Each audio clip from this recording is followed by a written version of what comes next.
Please welcome Head of Worldwide Channels and Alliances at Amazon Web Services, Doug Yeum.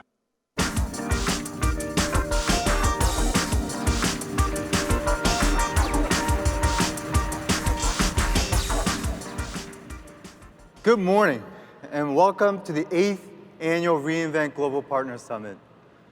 It's great to see all of you here this morning. Thanks for coming out. We have thousands of partners who are attending reInvent this week, and we have hundreds of partners who are here as sponsors. Thank you for helping us put on another great event for our mutual customers. I had a chance to walk around the expo yesterday, and it's amazing to see all the innovations that are being driven by all of you. We really appreciate your constant push to innovate on behalf of our customers. It's super important. reInvent has always been an exciting event for me, but today, standing here in front of all of you, is truly special and humbling. I've been with AWS since 2014 and have seen the business grow and change so much in just a few short years. In my past roles as the general manager for Korea and as Andy Jassy's chief of staff, I saw firsthand how important partners are to our business. And since taking on this role, I've had the opportunity to meet with a lot of partners from all around the world, and I'm learning a lot by listening to a diverse group of consulting partners and technology partners who are working hard every day to build successful businesses with AWS. Recently, I had a chance to meet with founders of Cloudhesive and 6ix9ine. Both are APN Premier Consulting partners. And they share their stories with me about how they built and grew their businesses with AWS. They took different approaches, focusing on different market segments and specialty areas, but both made big bets on AWS when they started and haven't looked back since. And I was very happy to hear that their bets on AWS are paying off and their businesses are growing rapidly. You know, I find these stories really inspiring because I know how hard it can be to grow a business. You know, I personally started an SI company earlier in my career. I ran it for 7 years. And the experience was amazing, but those 7 years were not easy. They were really tough. So I truly appreciate all the hard work that all of you are doing, and I empathize with some of the challenges that you have. And I want all of you to know that I am personally committed, and AWS is committed, to making sure that all of you are successful. There are many other success stories from our APN partners similar to what you heard about Cloudhesive and 6ix9ine. So I'd like to share some of them today with you about how our APN partners are growing and evolving to meet the increasing customer demand and also the changing customer needs as they continue to go bigger and go deeper with AWS. And we'll also talk about how AWS will continue to work alongside all of you and invest in your success. Partners have been a key part of our business strategy since the early days, but I don't think anyone could have anticipated how quickly the APN has grown. We launched APN back in 2012, and since then, the APN has grown to tens of thousands of consulting partners and tens of thousands of technology partners. In the last 5 years alone, the number of APN partners have grown by 5 times, and this year we're adding 50 new partners every day from all around the world. And we're seeing this growth primarily because more and more customers are choosing to use AWS as we invest into 3 key areas. Those are AWS Service Innovation, Geographic Footprint Expansion, and Enterprise Workload Migrations. Let me first talk about Service Innovation. As you heard from Andy yesterday, the pace of innovation at AWS will not be slowing down. We currently have over 175 services available for our customers. And every time we launch a new service, that equates to new opportunities for all of you. For example, AWS Wavelength, which is a new type of AWS infrastructure deployment.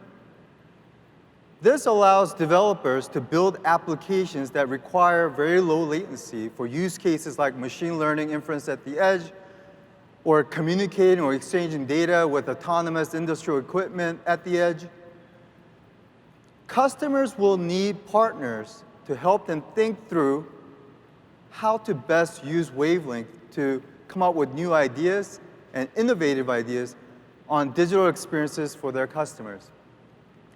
And I believe that over time, our partners, whether you're an SI or an ISV or an MSP, there are going to be new business models that will be built on Wavelength. Another example of how we work with our partners is Amazon Bracket, the service that we launched this week. It's a good example of how AWS will partner with APM partners that have deep expertise in a specific field like quantum computing to jointly innovate on a new service. And Amazon Bracket allows our customers to gain easy access to quantum computing so they can understand the possibilities that this will have on their new businesses or on their businesses. And lastly, I think Data Exchange, which is a service that we launched a couple of weeks ago, it's an innovative new service that allows customers to find and subscribe to and use third-party data in the cloud. And we offer an API for Data Exchange that partners can use to easily integrate into their products to offer more value for customers who are using their products. So they can use third-party data along with the data that they're creating and analyzing the cloud already to deliver additional insights for their business. So these are just some examples of how new innovations can create new opportunities for all of you. And so one of the things I'd like to ask all of you to do is think about all the services that we launched yesterday and see what potential those services can have for your businesses.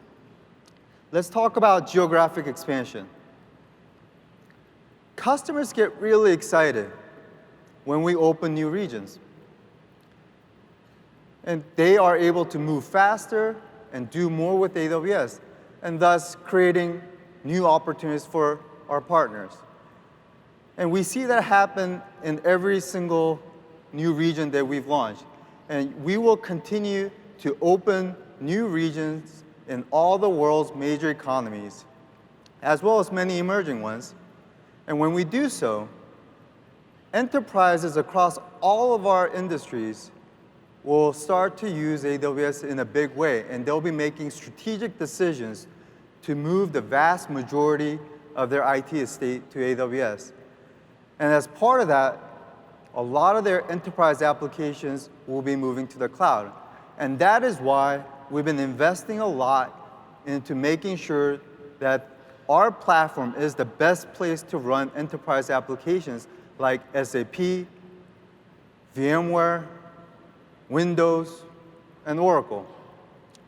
SAP is a very important workload for many enterprise customers. We've been serving customers for SAP workloads since 2011, and we now have more than 5,000 customers who are using SAP on AWS. We've been doing it longer than anyone else, and we have more customers than any other cloud providers. On top of that, we have partnered closely with SAP for years to make sure that we have the best technology to support SAP workloads on AWS, and that we have the broadest set of offerings for SAP HANA-based solutions on AWS. Because we have the most experience, the best technology, and the most number of offerings for our customers, we're seeing an accelerating growth in customer demand. And given that most of the SAP migrations happen with partners, we believe this is an important and very large opportunity for all of you. So taken together, all of these investments will lead to more opportunities, and we believe that because of the growth that we're seeing, not only are we having more partners join our network, but we're also seeing a lot of diversification happening in the APN. So one of the things that I've observed is that for the consulting partners, and when we first started APN back in 2012, the vast majority of the partners that we had on the consulting side were born-in-the-cloud SIs. Companies like BlazeClan, CloudReach, and Class Method, and Megazone. And we also had some forward-thinking established SIs like Slalom. But the network has now evolved to include next-generation MSPs like Bespin Global, BR Link, Storm Reply. We also have specialized SIs who are just focusing on a product like Amazon Connect. A company called Voice Foundry is doing a great job in building out that business. And we also have Lemongrass, who's just focusing on SAP and building a great business. And we also have established SIs, like Cognizant, through their acquisition of Contino, leaning in with AWS. Or you have a company like Virtusa of Fujitsu, who are all making big investments to grow their AWS practices. And we also have VARs like CDW, SHI, and Computer Center. And we also have public sector partners and even management consulting companies who are now working closely with us as cloud becomes an important C-level agenda, even a board-level agenda issue that requires their support to help the senior management think about how to best utilize cloud. On the technology partner side, we originally had a lot of ISVs who were on-premise infrastructure software focused, but that has also started to evolve. We now have born-in-the-cloud SaaS and PaaS partners like Druva, Sumo Logic, and Datadog. And we also have hardware manufacturers for IoT devices and machine learning, companies like Siemens, GE, or Beckhoff. And we also have silicon manufacturers and chip makers that are working closely with us, companies like NVIDIA and Intel. So along with this diversification that I just explained, the other interesting observation that we're seeing is the fact that there's a lot of collaboration that is happening among the partners. And we believe this is a very important thing to make APN stronger for our customers. So, one of the things that we're seeing is that the SIs are working with other SIs to utilize each other's specialty skills in areas like serverless or machine learning or IoT. And we also have SIs who are working with other SIs to combine forces to work on larger projects that they could not have done alone. And we also have ISVs who are working with VARs to gain that scale and distribution. And we also have ISVs working with consulting partners to build out a specialty practice around their solution. And one interesting example that I recently learned about that's a good example of a partner helping other partners is a company called NOPS. It's an advanced technology partner that provides a SaaS cloud management platform from AWS.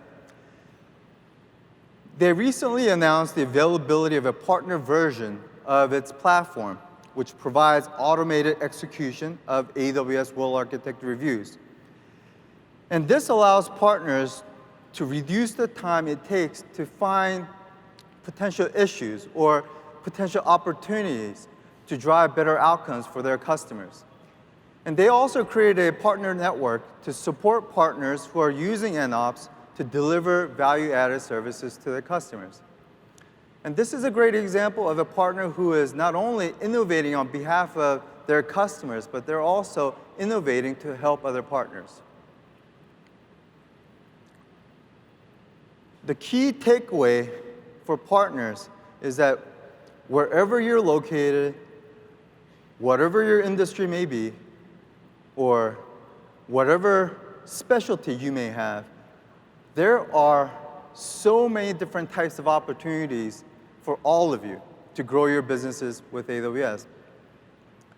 But in my opinion, right now, the biggest opportunity for partner lies in helping customers with their digital transformation journeys so that they can take better advantage of all the innovations that AWS is bringing to the market. We talk about digital transformation with our customers in almost every single meeting. And as I mentioned, it is now a C-level imperative. Customers have realized that in order for them to be competitive in their respective markets, that they have to continuously innovate, invest into new technologies, and rethink the way they deliver services and experiences to their customers. And our customers turn to our APM partners to help with that journey. And our most successful partners are the partners who have used the APM programs to develop the specialization required to help customers transform and then innovate. So let's hear from some of our APM partners on how they are translating their expertise into customer success. The need and the imperative to move to the cloud is actually right now. The partnership with AWS lays the groundwork. It's just built tremendous trust. We deliver the essential applications of government. Everything that a city, county, region, a state needs to operate and run for its citizens. So our customers are enterprise and mid-market commercial that have an Oracle backbone of enterprise applications, database, and related technologies. We work with the largest communication service providers in the world and some of the largest media production houses. We impact about 1.7 billion customer journeys every day. The partnership with AWS allows us to provide the same service to Loving County, Texas, with a population of 143 that we would to the city of Los Angeles with a population over 10 million. When I talk to customers, I ask them what are their objectives. If you're trying to move your business forward, effectively reinvent your business, then you have to look at cloud. Each carrier has a different path. This is the reality. More traditional systems don't serve the needs of the velocity required from the industry today. With AWS and with the APN, we were able to provide them assurance and a sense of comfort around things like scale, reliability, risk management that they couldn't get with any other platform. The partnership with AWS lays the groundwork for how the public sector will begin to move into the public cloud. That's really the intersection of innovation, scale, reliability that can be brought to the table. It's really exciting for them.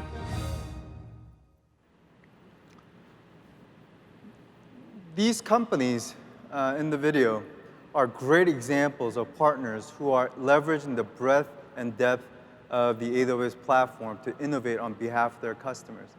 And they're having transformative impact on their customers. Apps Associates is impacting customers across all industries by helping them migrate Oracle applications to AWS and modernizing those applications so that the customers can innovate by using native AWS services. Tyler Technologies is transforming the way governments, state and local governments, are delivering service to their consumers. And they're changing the way consumers are able to gain access to government information. And Amdocs, they recently developed a solution on top of AWS called Revenue One. And through that solution, they are helping telecom companies transform and also empowering them to move faster and capture new revenue opportunities in the 5G era. Another industry where we're seeing APN partners helping customers transform is the energy industry. And I'm excited to have one of those customers speak to you this morning. BP operates worldwide, and they are working with many different partners as they modernize and digitize their businesses. So to hear more, please join me in welcoming Stewart, Vice President and CIO of Global Enterprise Systems at BP.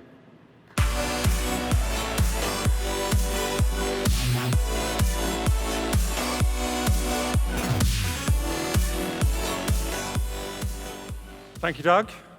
BP's global energy business with enormous reach across the world's energy system. We operate from the deep sea to deserts, from rigs to retail. We find and produce energy resources, refine and market products, and we track, trade, and deliver the world's energy needs in real time. In 2018, our revenues were just under $300 billion. We have 73,000 employees, and we operate in 78 countries worldwide.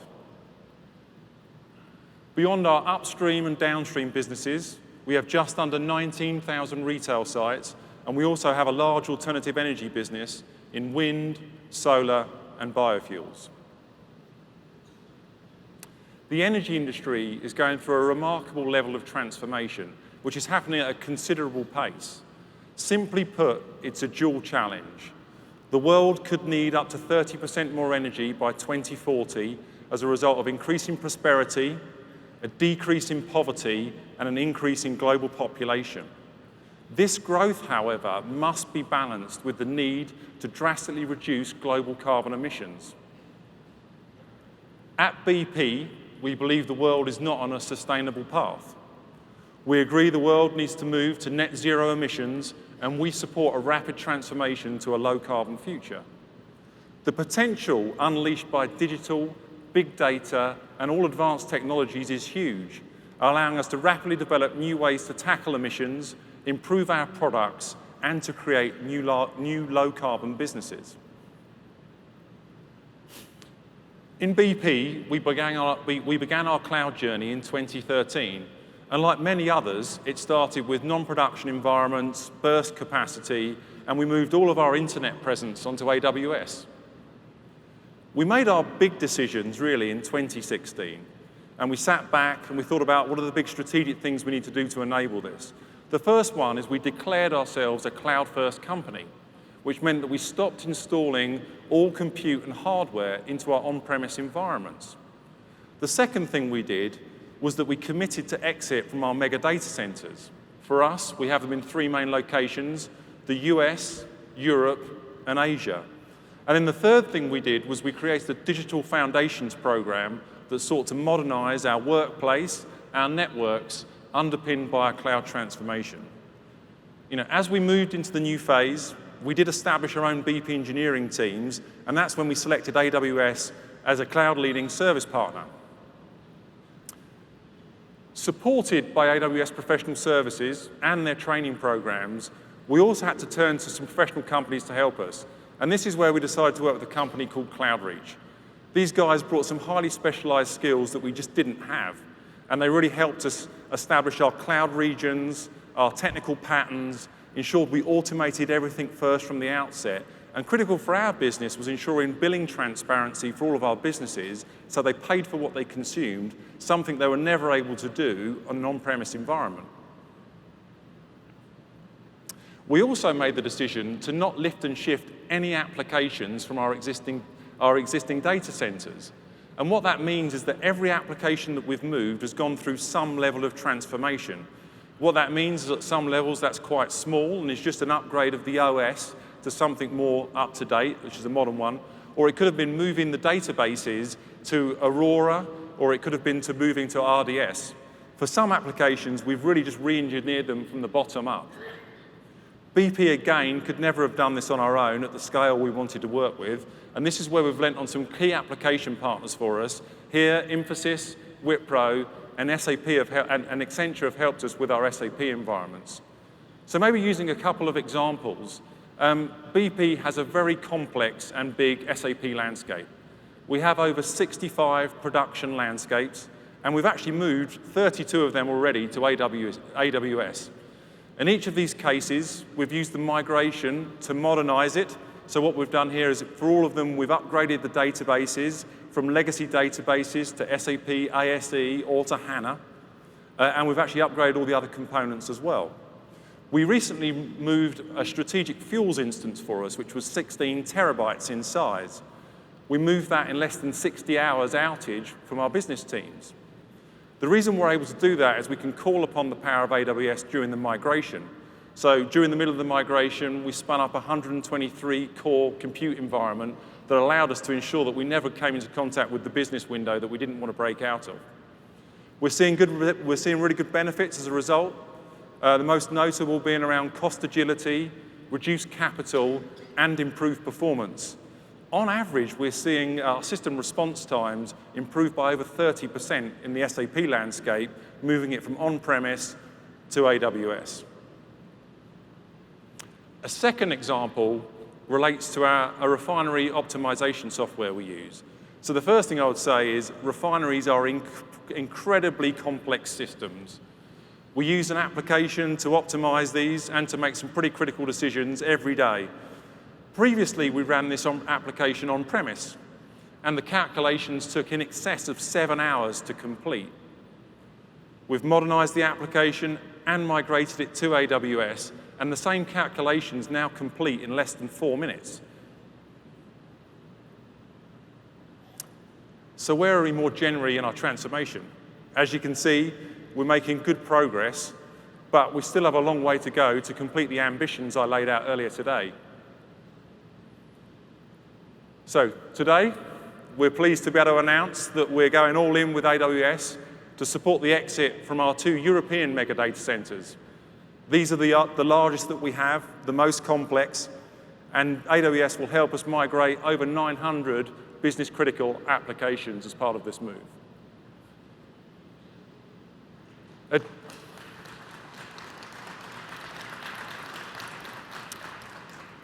Additionally, today we announced a renewable power purchase agreement between BP and AWS. This renewable power will be used across a number of AWS data centers, benefiting both BP and many other customers. This further underpins both companies' commitment to supporting a rapid transition to a low-carbon future.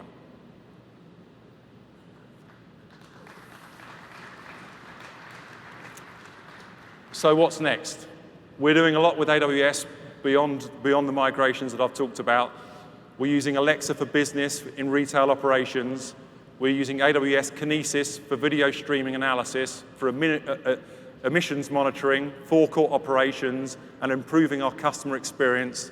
We're using the native AWS data services for our downstream, alternative energy, trading and functions activities, and much, much more.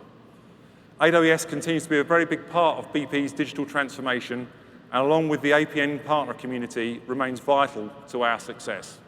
Thank you very much.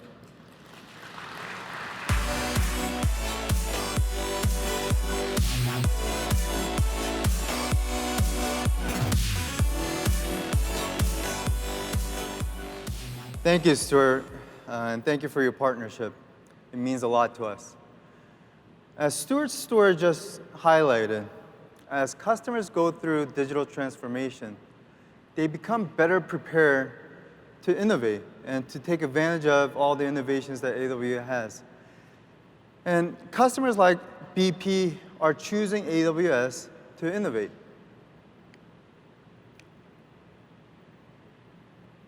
They want to leverage the breadth and depth of the platform that we have to innovate. And in particular, we're seeing a lot of customers using containers, machine learning, and Amazon Connect to drive that innovation inside their companies.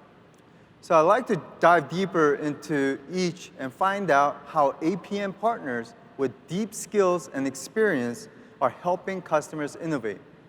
First, containers. We have seen container adoption accelerate over the past few years as enterprise customers are using containers to improve developer agility and to break down legacy applications into microservices to improve feature velocity and application resilience. Our container competency SI partners are helping customers adopt modern DevOps practices, modernize legacy apps, and manage the apps on top of our container services. And our container ISV partners are helping us accelerate the adoption inside enterprises by integrating to our managed container services like EKS, ECS, and Fargate to bring additional value around security, observability, CI/CD, and automation. As a result, customers can get to deploy containers into production faster. A great example of an ISV adding value for our customers is our advanced technology partner, HashiCorp. HashiCorp has integrated with more than 100 AWS services, including AWS Lambda, Fargate, EKS, and ECS, and has enabled some of the world's largest companies to deliver applications faster by helping them transition to a self-service automation and DevOps practices at enterprise scale on AWS. One of its customers is Elsevier, a Dutch publishing and analytics company. Elsevier needed a container solution to help their development teams adopt microservices architecture. By leveraging HashiCorp's Terraform, Consul, and Nomad products, this empowered Elsevier to design and build a framework to enable more than 1,000 developers to create container cluster and deploy to production standards in minutes. Machine learning is another area where partners are having a significant impact on our customers. As Andy talked about yesterday, we have 3 layers in the ML stack. The bottom layer is the infrastructure and frameworks. The middle layer is the managed ML services, and the top layer is the AI services. Our investments into each layer is making machine learning much easier and also much more powerful for our partners. Our partners are able to meet a wider array of customer needs, iterate and explore faster for finding the best machine learning models, and achieve more accurate results in a more cost-effective way. ML competency technology partners are providing the tools and solutions to help developers and ML practitioners spanning data services, ML platforms, and SaaS and API solutions. And our ML competency consulting partners have an opportunity for them to combine their industry expertise and IP with their technical and delivery capabilities to solve customers' complex business challenges. And one example comes from our advanced consulting partner, Peak. Peak is helping Foot Asylum, a leading fashion footwear retailer in the UK, by using its ML power algorithms to draw insights from past transactional and behavioral data of Foot Asylum customers. And Peak is hosting these machine learning models on AWS SageMaker. And using the Peak solution, Foot Asylum can deliver highly targeted, personalized marketing communications to existing and new customers, promote products, and advertise promotional offers. And they've been able to see a 28% uplift in revenue per email sent and has seen an 8,400% return on ad spend, which is 30 times higher than the industry average. And Amazon Connect is having an amazing resonance with customers globally. And with the launch of Contact Lens for Amazon Connect, we see the value that it brings to our customers increase even more over time. And we already have hundreds of consulting partners who are working with our customers to use Connect to completely transform the customer service experience. And what I personally find interesting and exciting about Connect is that it allows our ISV partners to develop value-added offerings on top of Connect in areas like customer relationship management, or security, or analytics, or AI. And strong example of how partners are leveraging the power of Amazon Connect are Salesforce and Zendesk. Salesforce recently announced that they will be offering a pre-integrated version of Service Cloud with Amazon Connect as well as Amazon Transcribe. This combination will provide Salesforce customers with the most convenient, quickest path to deploying a voice-enabled Service Cloud solution. And Zendesk has worked closely with AWS to enhance the integration between Amazon Connect and Zendesk Talk Partner Edition. And this integration will allow both Amazon Connect customers and Zendesk customers to leverage the multiple AI, ML services from AWS to improve agency efficiency and reduce the customer service interaction time. So I'd like to invite one of our customers on stage now to share how APN partners have helped them implement some exciting innovations inside their company. Please join me in welcoming Chris Cerruto, Vice President at Avis, to share how they're transforming the way they approach mobility.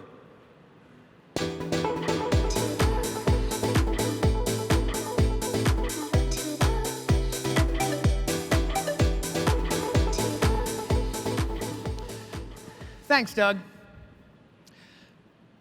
I'm happy to be here. I'm thrilled to get a chance to share a little bit of our story of transformation with you about Avis Budget Group.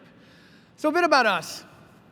We're a global leader in mobility services, operating in more than 180 countries worldwide.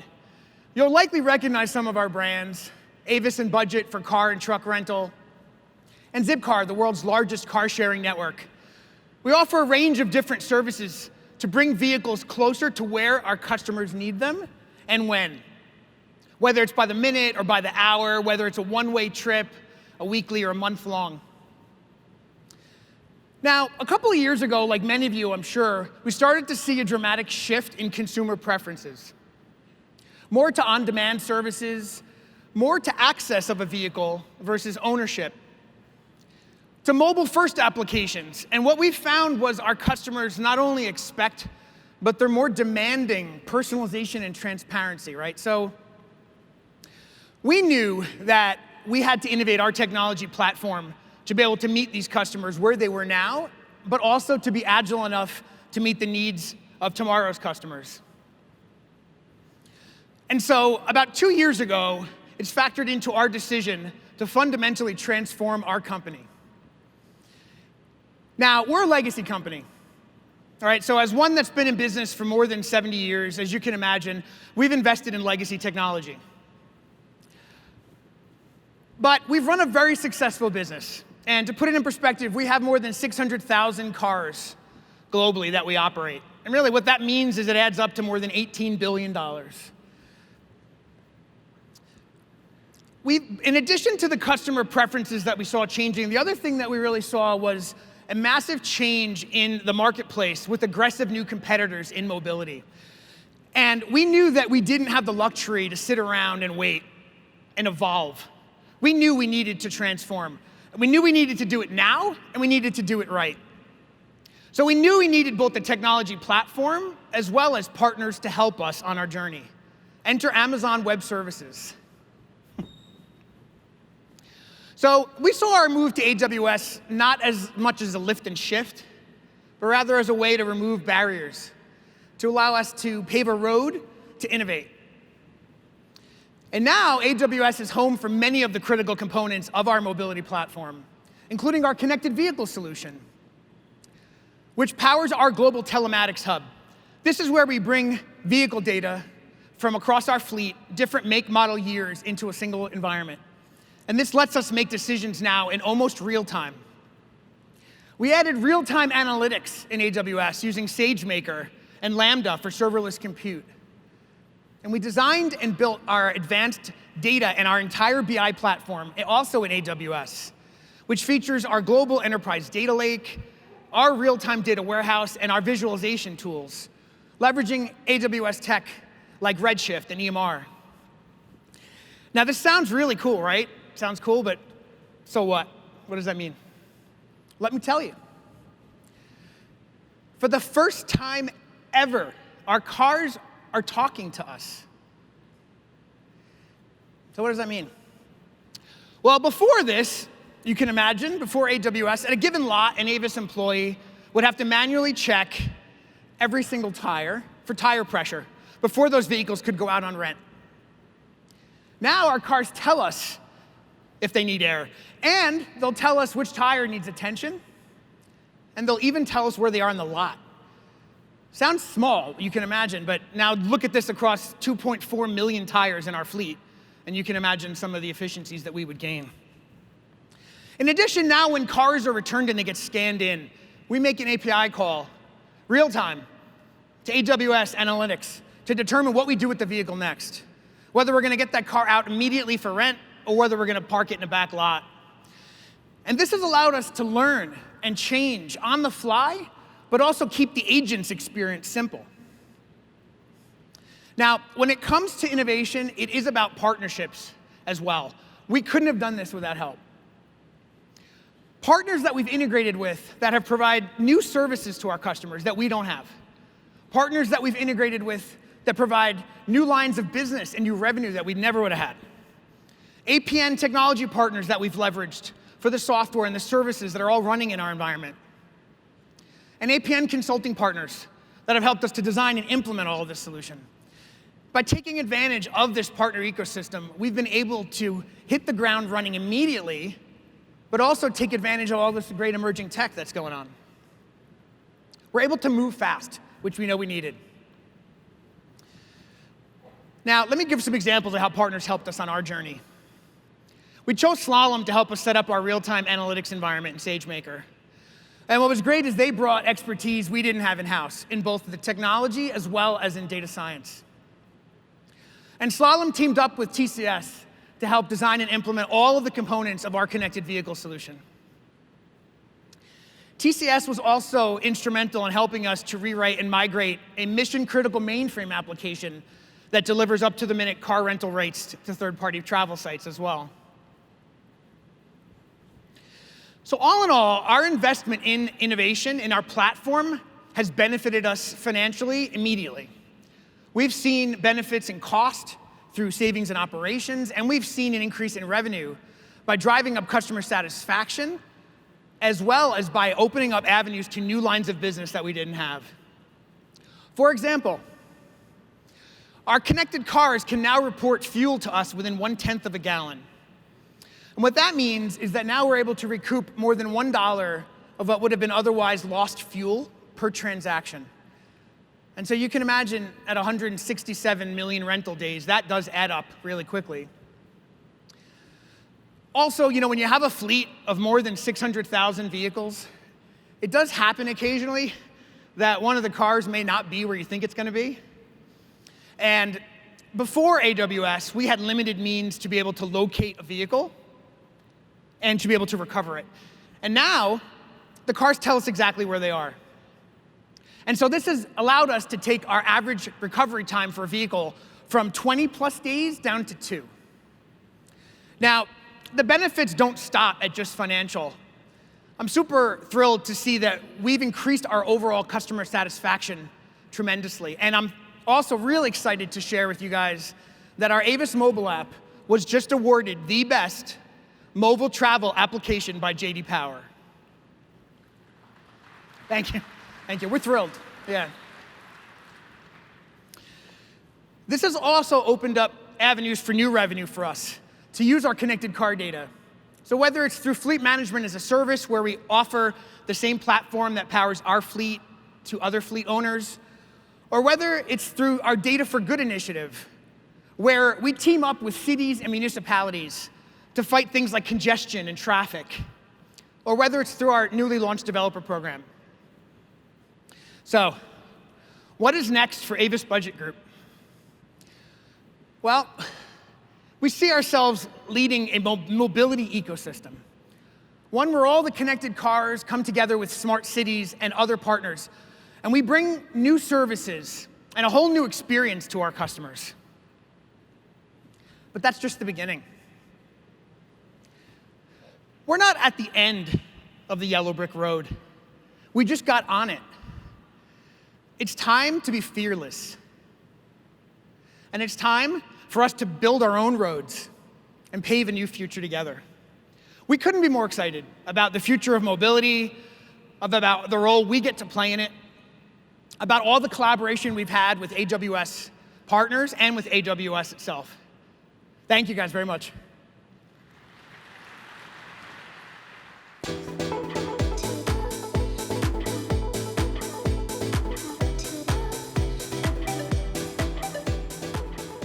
Thanks, Chris.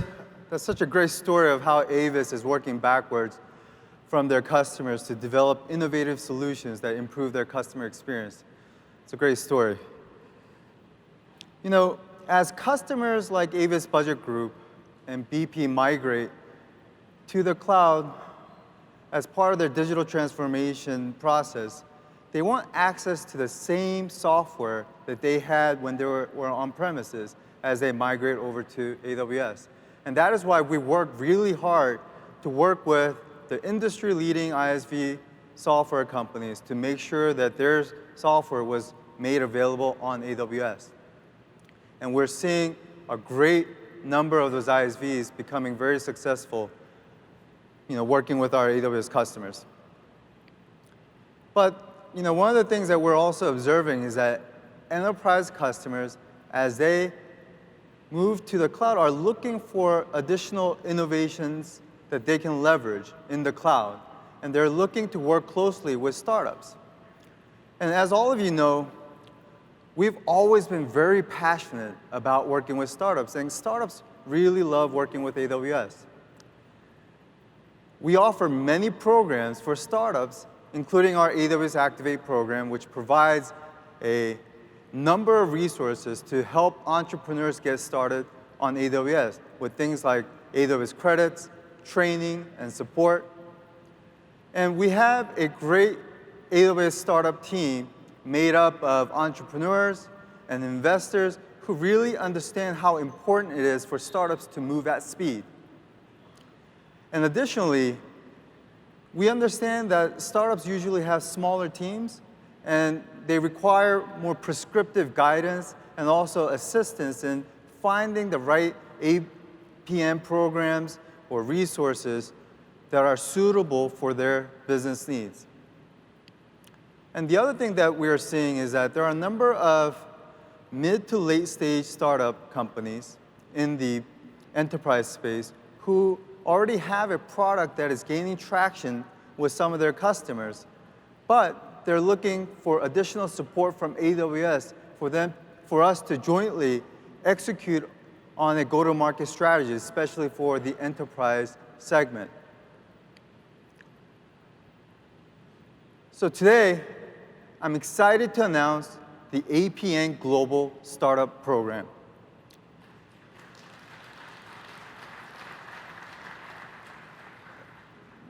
The program helps startups become enterprise-ready by providing increased prescriptive benefits and also accelerated path to APN requirements and a more robust set of resources to help startups become much faster in achieving their growth aspirations.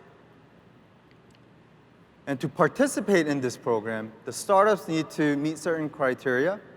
One, they need to have raised a Series A or later funding from a top VC fund. Two, they need to have an innovative enterprise tech solution that's running on AWS with at least one product in GA. And third, we need to make sure that their executive team, whether that's the founder or other senior leaders, who are committed to engaging with AWS to make sure that the partnership is successful. We have over 270 launch partners in the program today, and we're seeing some exciting products and innovative solutions coming out of these companies. For example, Sisense offers an independent analytics platform that is tightly integrated with AWS and enables developers, business users, and data scientists to all collaborate together on a single platform. Auth0 is an identity platform for application builders and provides customers with an identity solution for their web, mobile, and IoT applications. And Benchling is a life science R&D software used by more than 180,000 scientists worldwide to collaborate on experiments and manage research workflows.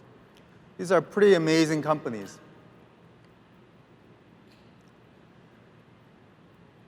The other key benefit for startups to work with AWS, I believe, is AWS Marketplace. Many of our partners that you just saw on the screen, they already have their products listed on Marketplace. Companies like Delphix or Wirewheel, Spotinst, DataCoral, they all have their listings, and they're already gaining access to the millions of customers that use AWS.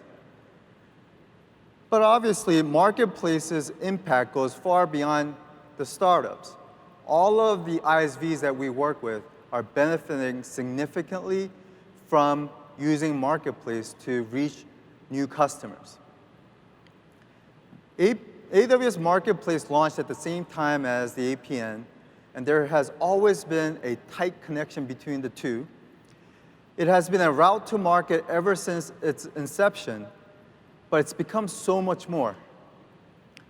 And to tell you more about the latest innovations in Marketplace, I'd like to invite my colleague, Dave McCann, to the stage to give you an update. But first, a quick video.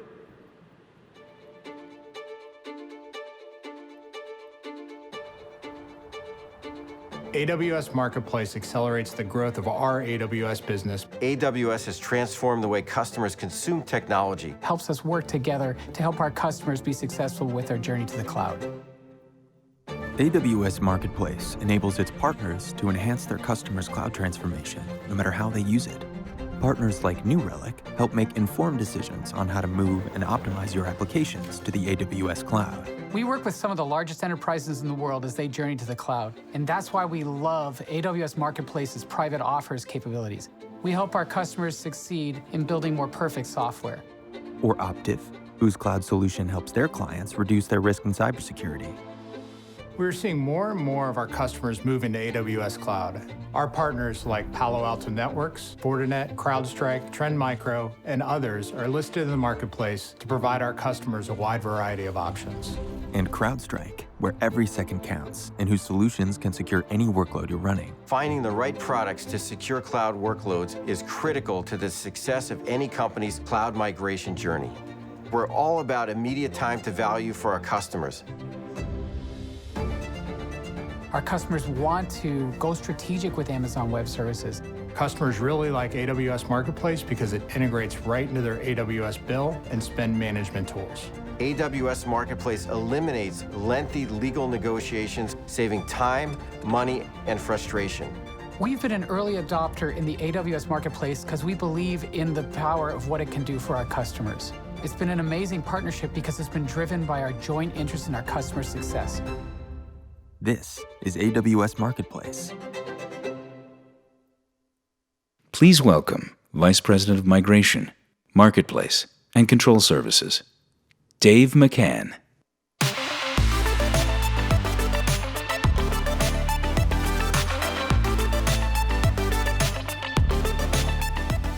Good morning.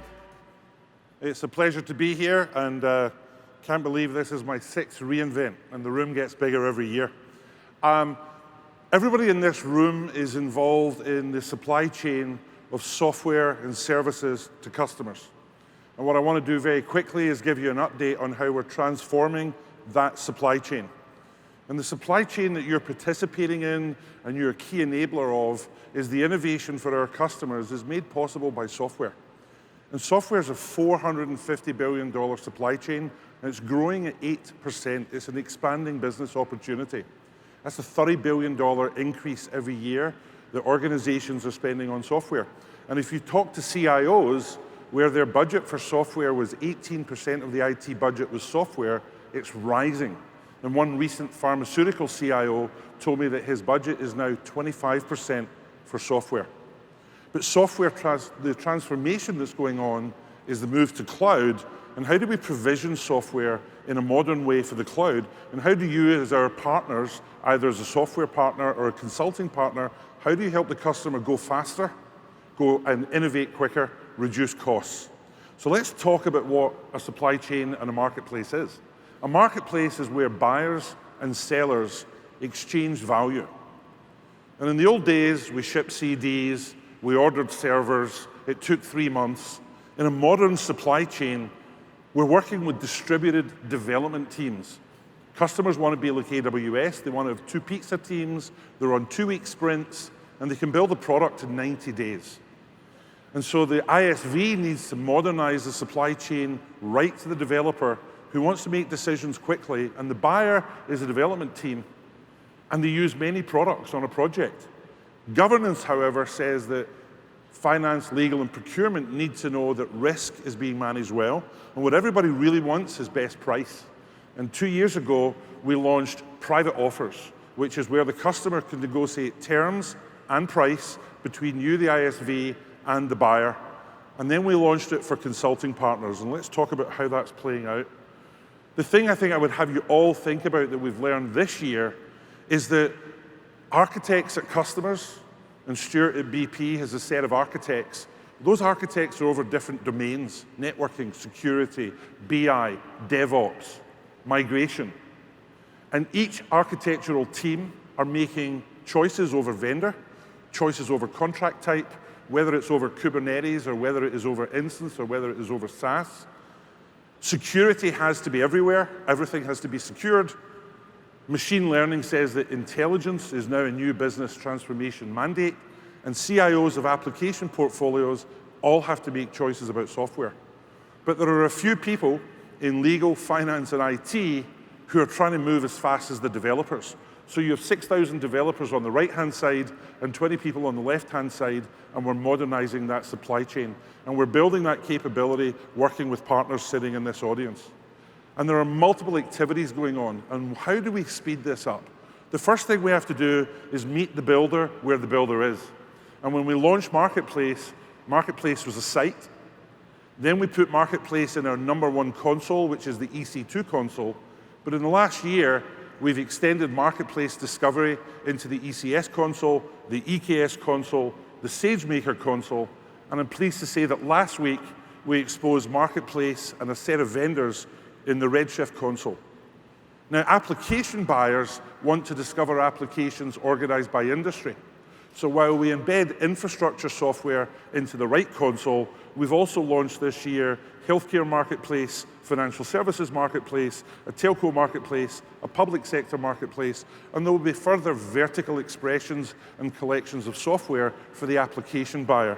We want to make it easy and fast because cloud is about agility. Now, as we do that, the most compelling thing you do in a marketplace is you give the buyer, the developer, the builder, the architect, best choice. And we call that in Amazon selection. And I'm delighted to say this morning that we're launching in Marketplace 100 new additional ISVs. And we have people in security like FireEye who have now published, or over in the data space with a Veeam, or you move into the data movement space with a Talend. And in DevOps, where people want to have the best tools possible, I'm pleased to say that we're launching GitHub and HashiCorp in Marketplace. And then as we begin to put more vertical applications into Marketplace, in financial services, I'm delighted to say we're launching with FICO. And in healthcare, $3.5 billion public software company Change Healthcare is now publishing multiple applications right into Marketplace. So selection and choice is really important. And if you're a software vendor, we're publishing you to the millions of customers worldwide. Now, as we increase selection, that causes momentum. And every time we add an ISV, it brings an intentional developer. And that intentional developer has a project. And so now we have over 1 million active subscriptions. it's rising by the day. And so while I'm on stage here, there'll be people around the world who are subscribing to a product. And it could be in a dev account, it could be in a prod account, it could be in a learning account. And we have over 260,000 active customers that are now using Marketplace. And we have large corporations with over 1,000 subscriptions. Our largest customer has over 2,000 subscriptions, and it's not uncommon for a company to have purchased 30, 40, 50 vendors now out of Marketplace. And as we expand listings, it creates this repeated pattern. So we're transforming the customer experience. So if you're an ISV and you're not in Marketplace, you should be thinking that the customer's learning how to procure in Marketplace. Now, until now, we've been discussing software in Marketplace, which is a $450 billion supply chain. But as one analyst said recently, the currency of the 21st century is data. And so 2 weeks ago, we launched a new service in AWS built on top of Marketplace called AWS Data Exchange. Now, Data Exchange brings to the data industry what Marketplace has brought to the software supply chain. It has a standardized API. Vendors can publish to that API. And I, as a data consumer, a business analyst or a data analyst at a pharma company or a data analyst at a bank, can go into a new console, Data Exchange. I can discover it in Marketplace, point, click, subscribe, and move it straight into my S3 bucket. And more importantly, that data supply is going to be refreshed daily or weekly by the supplier, so I can have a Lambda function triggered to bring in new versions from my supplier, and I get an SNS notification that a new version of the data file that my application used has been moved into my S3 bucket, and now I have an automated supply chain for my data suppliers. In the past, if you are a pharma company, you're bringing in 5,000 data suppliers from 5,000 different APIs, and now you have a common API into your S3 bucket, and we have tremendously successful data suppliers for financial services like Thomson Reuters, or Equifax, or TransUnion. And for healthcare, we have Change Healthcare, whose data is anonymized patient patterns that insurers and hospitals want to use to reduce cancer treatment costs. And over in location and shipping-based area, we have consumer data for the likes of a Foursquare. And we're building out the same data supply model for Data Exchange as we are for Marketplace. So if you now combine data and software, the private offers work that we've done in the last year has been an invitation-only program. We've had over 100 software companies help work with us on tuning, modifying, and improving our private offer workflow between the buyer and the provider, the seller. And I'm pleased to announce today that we're now making private offers available to all ISVs in Marketplace as of today. So if you're a product manager, a sales director, a VP of operations, and you go into the Marketplace seller portal this morning, there's a new little button that allows you to create private offer. You could be dealing with the VP of procurement or the director of engineering at your customer. You can negotiate price and terms. And what we've observed with thousands of private offers done across thousands of companies is that during the negotiation, you're actually going to change that private offer term 4 or 5 times in the last 3 weeks of the quarter. As legal puts in new terms, price comes up, price goes down, payment terms get negotiated, and all the payment terms, the pricing, the legal, can all be modified, iterated in the private offer, published, subscribed, billed, and collected. This used to be called CPQ, Configure Price Quote, and there was quote to cash, and we've automated the entire supply chain transaction from quote to collection and disbursement. And for financial reporting, we've worked with top companies like New Relic and with Splunk, and thank you to them and to Trend, to improve the reporting back to the ISV. So we're doing a full digital transformation here. Now, Amazon, over the years, and Andy talks about this, AWS as part of our supply chain model constantly improves the cost equation. And I'm pleased to announce this morning we're reducing the fulfillment fees on private offers. So effective 2020, the fee that the ISV pays for the billing, the fulfillment, the disbursement, the collection, those fees will be adjusted by 10% or greater depending on the price tier for that private offer model. Now, another key fact is that most software goes through a consulting partner or a VAR. And if you ask the large software companies like a Cisco or a Trend or a Splunk or a NetApp, a lot of their software, 70 to 90%, depending on a vendor, actually goes through a VAR because you give them reach, the partner gives them reach in 195 countries, and they just don't have enough people to deal with customers.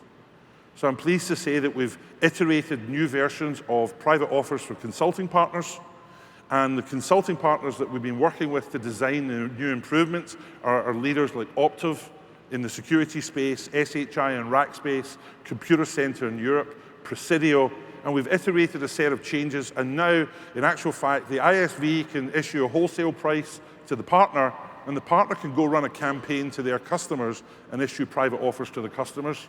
And then payment terms are negotiated by the reseller, and again, everything is automated in Marketplace. So we're transforming the supply chain with the consulting partner. Now, that's been through private offers. A number of our partners actually have their own private portal to customer, and they really want the Marketplace experience visible in their private portal. And I'm pleased to say that when we launched Data Exchange, we worked with the Deloitte Health and Life Sciences division, and in one of their products, they have now exposed the Marketplace data in their portal to their customers, and thousands of data scientists using the Deloitte platform can see the data offers directly in the Deloitte platform. And in the government sector in the US, our first partner there is DLT, so this is a permissioned API. We provide the API to the reseller, and the reseller can curate what the reseller displays in their authenticated portal to the customer. And it gives the reseller a private portal direct to customer. This is available today. Now, I've talked about innovating for the ISV. I've talked about innovating for the consulting partner. But in a marketplace, you have to innovate for the buyer. And for the buyer, in governance, while the engineer wants to point, click, subscribe in Marketplace, procurement and legal need to keep a record in procurement. And that's a Sarbanes-Oxley control issue, particularly over $75,000 if you're a publicly regulated company. And so I'm pleased to say that last week we released our integration with Ariba, and most large companies use either Coupa or Ariba, and you can now integrate that workflow directly into the procurement system. And then if you're moving over onto containers and Kubernetes, we, a few weeks ago, released long-term contracts on Kubernetes, and we have ISVs that have gone out quickly with us on this. And then for IT finance, who want to know if you're over budget, we've released new capabilities in Marketplace to inherit the tags on the EC2 instance, attach it to the software, and make it available in cost and visibility reporting for partners like Cloud Health, Cloudability, and Cloud Checker. So IT, finance, and legal have to benefit from this supply chain transformation. And one of the hardest parts of supplying software into a customer is where on the network, how is it mapped to the VPC, what is the risk? And I'm pleased to say that the EC2 networking team released VPC Ingress this week. And with VPC Ingress, we're exposing layer 2 traffic, and their top networking and security partners in Marketplace can automatically now read the traffic on that VPC and increase security and visibility on that network traffic. And we have a whole set of vendors that can now create new versions of the product in Marketplace, leveraging a brand new feature right out of the networking team, visible in the EC2 console. And this is an example of the flywheel of innovation that partners get with Marketplace integration. So in totality, we automate for the buyer, we automate for the consulting partner, we automate for the seller, we take cost and friction, we go right to the console of the developer, we allow you to publish fast on a catalog API, you can now view in a discovery API, and we're allowing our customers to innovate faster. And this is a growing category in the industry of software, and the opportunity for you is to grow your business and your consulting expertise by giving customers software in Marketplace at fast speed to distributed teams. Thank you very much.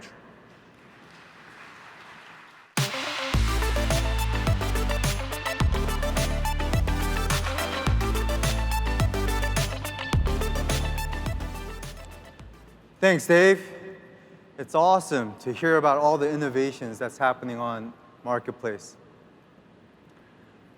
As I mentioned in the beginning, we always knew partners would be a strategic part of our business. And this is something that our CEO, Andy Jassy, has been very vocal about. And I'd like to invite Andy to the stage to talk about how partners are impacting our business.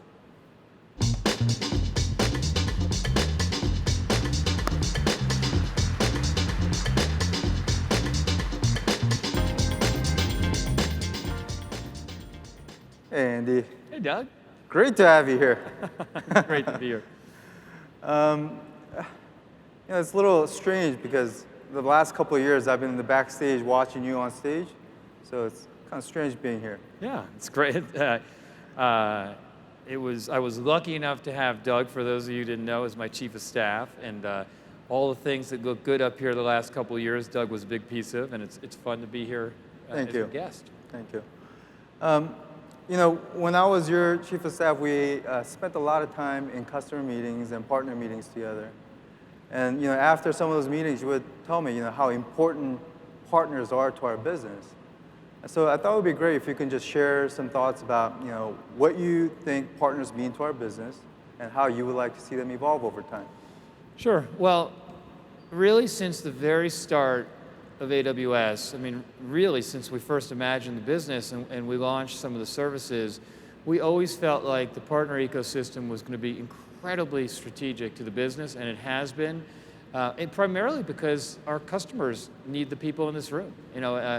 Our customers want to move to the cloud with software they've been using for a long period of time, or increasingly taking advantage of the new software that's available that they can run on top of the cloud. And and then they want to work with, they need help moving to the cloud and thinking through how to migrate and how to modernize and how to think about the new world of data and really how to evolve their businesses. And so we've had a very deep focus in working with the partner ecosystem. If you look at the ISV and SaaS community, the vast majority of them have adapted their software to run on top of AWS, and lots of folks in the room, Salesforce and Workday and Splunk and Infor and Informatica and TIBCO and Twilio. It's a very, very broad group. And same thing with systems integrators where everyone from the very large global systems integrators like Deloitte and Accenture and Cognizant and Capgemini and Wipro and Infosys to a lot of the emerging and fast-growing regional SIs like Slalom and Rackspace and then a lot of the born in the cloud SIs like Second Watch and Annika and ClearScale and All Cloud and CloudReach and CloudPack. It's a very broad and diverse ecosystem, and there's just no way that customers would have made the progress that they've made so fast without the people in this room. I think a lot of times people will ask us, did you predict that the business would have grown as fast as it has? And all of us say no. I mean, I think when we started thinking about this back in 2003 and first launched some of the services in 2006, if you told us where we were today, we would have taken it in a nanosecond. But a big piece of it has been the people in this room that have helped customers move much more quickly and invent at a much faster clip for their customers and save money in the process. Oh. Yeah, I think you would agree that we have so much more opportunities right now ahead of us. This week we've been talking a lot about transformation. Yeah.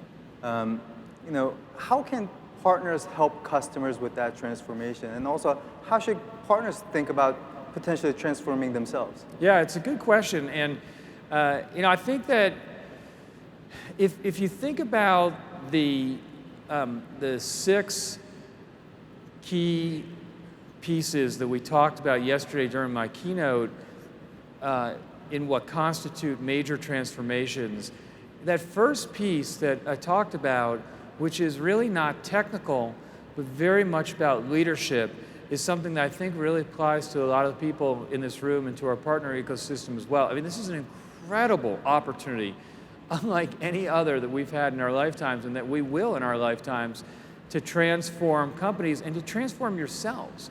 And it starts with trying to make some of the hard decisions you have to make on what you're going to prioritize and where you're going to take your businesses. And Doug and I have had lots of conversations because we were fortunate to spend a lot of time together when he was chief of staff. And we talk a lot about, in my opinion, one of the very most important things as a senior leader that is often underrated is prioritization.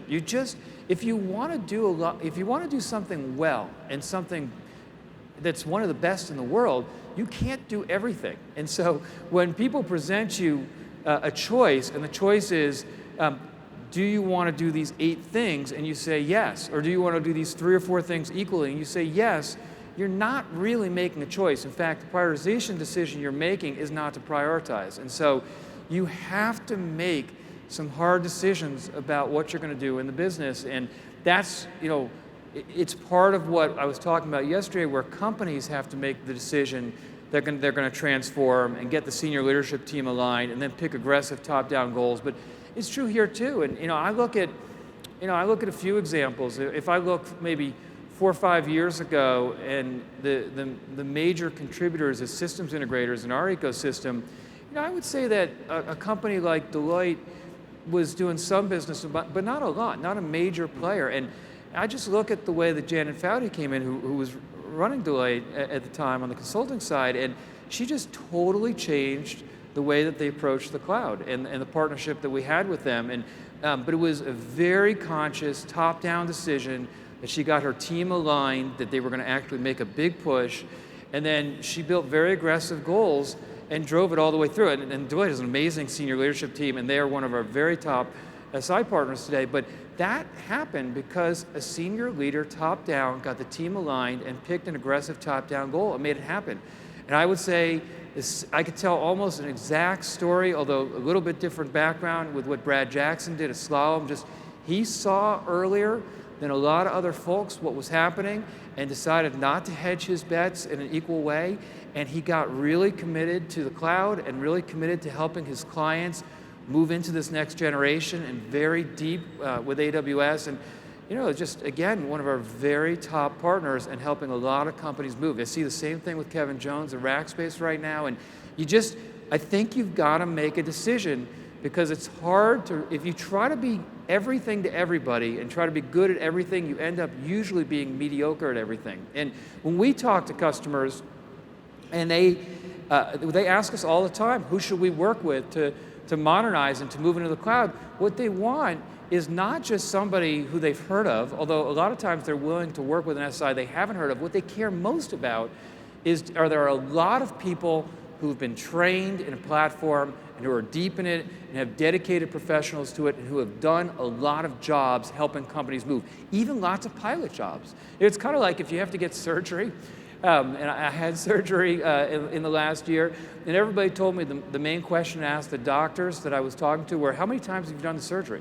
It's a pretty good question. And I think customers are going to ask, they do ask that same type of question. And so I think that's the number one thing I think that a lot of companies have to figure out, is making that prioritization decision on what you're going to focus on and what you're going to be great at, because you can't be great at everything.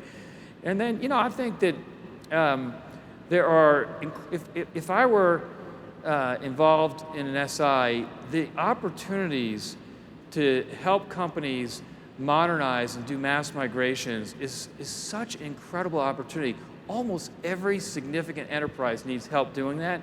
And it's just, from the basics of building data lakes and landing zones and helping people move away from mainframes and helping people move to more open and performant relational database options, continuing to transition from Windows to Linux. I mean, there's all these things that go lockstep with making these big mass migrations that are giant opportunities. And if you actually do that work for customers, when you're done, it's not like they say goodbye to you. There are all kinds of opportunities because you know the customer so well and you've been so instrumental in helping them move to this new technology platform that you can have other ways to help grow as well. So those are some of the things. I think on the ISV side, if you haven't adapted your software to work in the cloud yet, I would really giddy up on that one. And if you haven't adjusted your business model to have per hour pricing and the type of pricing people expect in the cloud,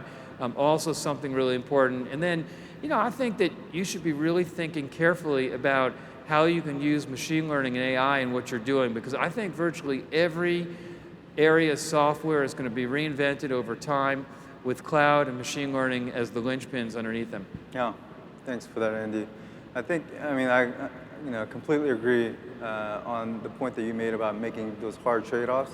And I think a lot of us sometimes underestimate the importance of those making trade-offs. So let's talk about innovation. Yesterday was pretty amazing with all those new services that we launched. I was just telling the audience that when we launch these new services, it creates new opportunities for our partners to help our customers. And there are going to be a lot of new business models that can be built around those new innovations. In your opinion, what are 2 or 3 top new services that we launched yesterday, or just areas where you think the partner should really focus on? 2 or 3? I know we have many. It's not a soup question, Doug. I think that, there's a lot of them, and I'll just try to pick a few. I think, first off, just given the age that we live in with how much data is being stored, and as I was trying to share yesterday, I have this very strong belief, which I don't think is brain surgery, that as much data is being stored today and processed and analyzed, it's a fraction of what's coming the next 5 years. I think just helping customers think about what analytics tools they should be using and the right purpose-built databases that are going to help them change what their applications can do and the customer experience they provide is a great opportunity. And again, it comes down to a little bit to prioritization and what you want to do, but I think that there have been a lot of practices over time that have been focused on trying to help people move to some of the older guard commercial grade relational databases. And I just think the day of most of the workloads running on them have come and gone. I mean, companies with modern technology capabilities are not going to be running the vast majority of their applications on relational databases. So I think trying to get your heads around that and helping customers think that through and think about what the right tool for the right job is, and then using, again, getting the right data store and data lake set up with the right analytics tools on top of them is kind of the first area. I'd say the second would be, I just think that machine learning, the opportunities in that space, I believe that virtually every application over time is going to be infused with machine learning and AI in some fashion, and the tools that you now have available to you to help your customers build machine learning models and deploy them into production is just wildly different from what existed 3 or 4 years ago with what's there with SageMaker and now SageMaker Studio. So I just think those are incredible opportunities to change businesses. And I think the edge too, and I didn't spend much time yesterday talking about IoT because I only had 3 hours to speak. But if you look at what's happening, there are millions and millions of devices all over the place at the edge, in our houses, in our offices, and factories, and oil fields, and agricultural fields, and cars, and planes, and ships, everywhere. And these devices have relatively little CPU and disk, so the cloud becomes disproportionately important in supplementing that. And there's all this data that lives on sensors that people actually want to capture and analyze and take action on. And that's something that I think is also an incredible opportunity. There are a lot of companies who have assets at the edge that want to get value from it, and they want to actually get help figuring out how to get that in the cloud and how to get the right analytics, and then how to actually send directions and actions and information back to the sensors so that they can actually improve their productivity. And some of those actions will happen in the cloud, and some of those actions, they want to happen on the device itself. It's part of why we built something called Greengrass, which allows developers with a single pane of glass to decide which triggers they want to send data to the cloud and which triggers they want to allow the compute to happen on the device itself. And Greengrass allows you to do that. And so there's a lot of capabilities there. People increasingly, as they're starting to make use of their assets at the edge, are wanting to do machine learning at the edge as well. And so I think there's a great opportunity for you to help people change their customer experiences and change their knowledge and information about their assets at the edge. Yeah. Now, I have a feeling that all the new services that we launched yesterday will jumpstart a bunch of new companies too. Yeah. And we just launched the APN Global Startup Program, and I know you're passionate about startups. And maybe you could just share why you're so passionate about startups and what startups mean to our business. Well, I think that the way we think about AWS today and the way we run the business is almost like a big startup. I think we have more process and more mechanisms maybe than smaller startups, but we really think of ourselves as a big startup, and we operate in a very decentralized fashion, and speed and pace and obsessively listening to customers and trying to invent on their behalf are all really core principles. And when we wrote the vision document to propose AWS inside the company, what we had in the narrative was that the mental model we had was that we wanted to enable any individual in his or her own garage or house or dorm room to be able to have access to the same scale of infrastructure and cost structure as the largest companies in the world. And we really believed that so many individuals had great business ideas but couldn't afford to take lots of shots at trying those ideas. And we wanted to be a part of 1,000 Flowers blooming. And I think because the builders at Amazon and the type of people we hire are very entrepreneurial, we have a certain kinship with entrepreneurs where we understand what it means to want to build and to want to invent and to try to experiment and to push the envelope and to have the room and the flexibility to fail. Because the fact is, when you're trying to invent something new, you're going to fail a lot. If it was simple, everybody would invent. And so we're very passionate about startups. They, also just very practically end up becoming the enterprises of 5 to 10 years from now. And I find that successful startups, it's hard to know, are they startups or enterprises? Is Airbnb a startup or an enterprise? Yeah. Is Pinterest a startup or an enterprise? Is Slack a startup or an enterprise? Lines are blurring. You can kind of go through them, and they still innovate like they're startups, but they're pretty significant companies at this point. And so we have a lot of passion for startups, and we have a lot of passion for helping them. And I think that when we look back on the history of AWS, when people ask us what we're most proud of, one of the things that I always think of is I remember when we had the recession of 2008 or so, and there were those very gloomy PowerPoint decks running around the internet saying, startups don't expect to get next rounds of funding and don't expect new companies to be funded. But actually, just about the same number of startups got funded, in significant part because they could use AWS in the cloud to get going and not to have to lay out those millions of dollars that they had to raise for the infrastructure, the data centers and the servers, but they got to try their ideas multiple times until they found resonance and then actually had a business. So we're pretty passionate about it. I'm excited about the program that you just announced for startup ISVs, and we do everything we can to try and not just help our startups get going, but also connect them with enterprises who can consume their products and services. Yeah, it is pretty crazy. I mean, it was only a few years ago when we were a startup, right? Yeah. But isn't it crazy that it's the 8th reInvent already? And we have 65,000 customers and partners attending this week.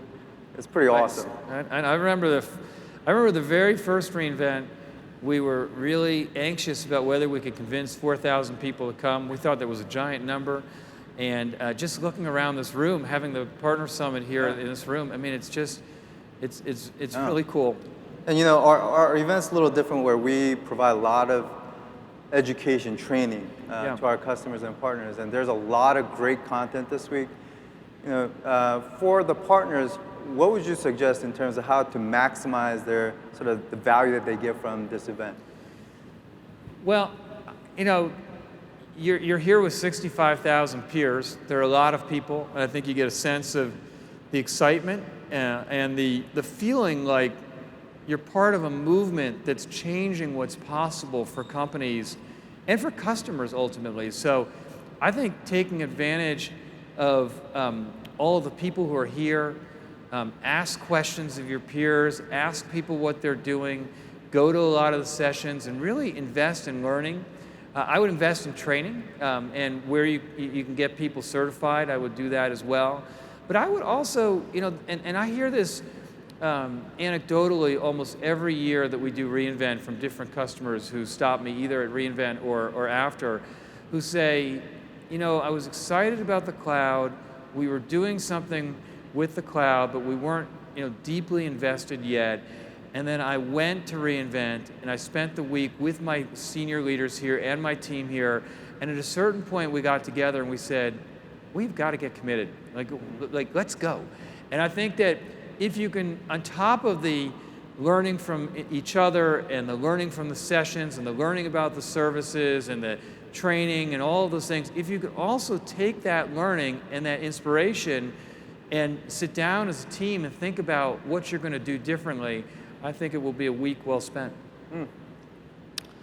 All right, Andy, one last question for you, and this is more of a personal question. I don't think a lot of people in the audience actually know how passionate you are about education, and I know that you've been deeply involved with Rainier Scholars.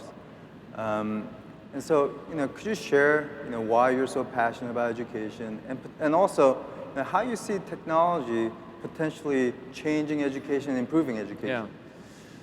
Well, it's a very good question, and I am passionate about it. You're right about it, and I think that education is the key that opens doors to opportunities for every person around the world. And Rainier Scholars that you mentioned is an organization in the Seattle area whose mission is to enable kids of color who've never had a family member attend college, get ready for, get into college and graduate college. And the program, actually it mails all of the kids of color in King County, in Highline, in Renton, which are major areas in the Seattle area, after their 4th grade year, and invites them to the program, and we pick a cohort each year of about 80 kids, and they come after the summer of 4th grade for 5 days a week, 8 hours a day, 6.5 weeks in the summer. So think about what you were doing during the summer when you were in 4th and 5th grade, and then compare that to what I just said. And then they go through 5th grade, and they come Wednesday from 3:30 to 7 and Saturday from 8:30 to 4. And then they do the same thing they did the summer after 4th grade in 5th grade. And in that 14-month acceleration program, we're trying to get the kids about a grade level above where they are, because they're going to enter independent schools or advanced curriculum in the public schools, where they're going to be in a different situation, in a different social environment, where we want them to feel comfortable academically as they're adjusting to that. And the program has been incredibly successful, and we've had every single Rainier Scholar graduate and have multiple choices for college, and something like 97% of them have graduated within 5 years. And you just see that, and then you look at it, and for us, with Rainier Scholars, we take 80 kids and have 800 kids apply. Mm-hmm. That's just in one part of the country. And so it's just, when you watch programs like that, you realize that so many kids can do it if they're given the right training and the right organizational skills and the right mentorship and the right coaching.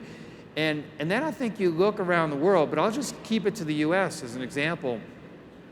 In the United States, we are now 35th out of 50 developed countries in education. If we don't think that that is going to impact the future of this country, we are kidding ourselves. And yet, for some reason, we don't see it as a crisis in this country.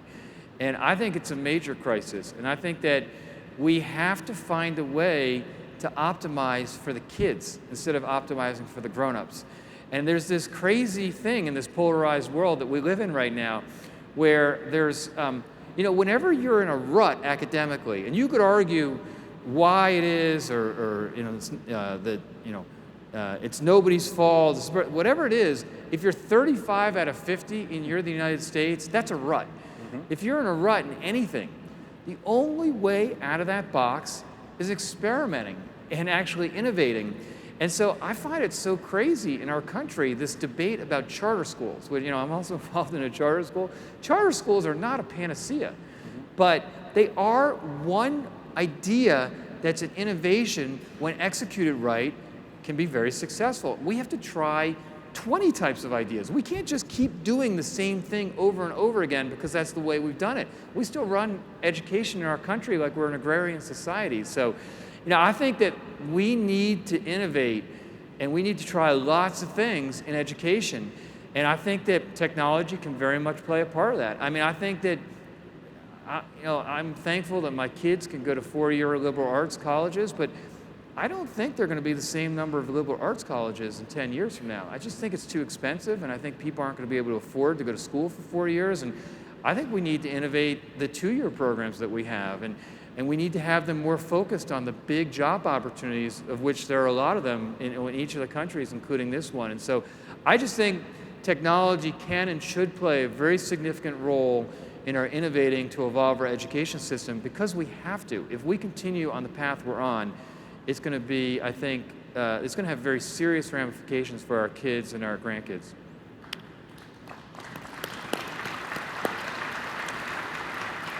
That's very inspiring, Andy. Again, thank you for spending time with us today, and I know you're a major supporter for all of the partners in this room, and we'll make sure that all of the partners in our network will continue to work hard to support all of our customers. Yeah, I appreciate being here, and I really appreciate you spending the week with us, and most importantly, we appreciate the partnership, and it's such an unbelievable opportunity for all of us with the technology that's here and the capabilities that are here and how we can help customers transform themselves and their customer experiences and their businesses, and we can't wait to partner with you. So thanks very much for the time, guys. Appreciate it. Thank you, Andy.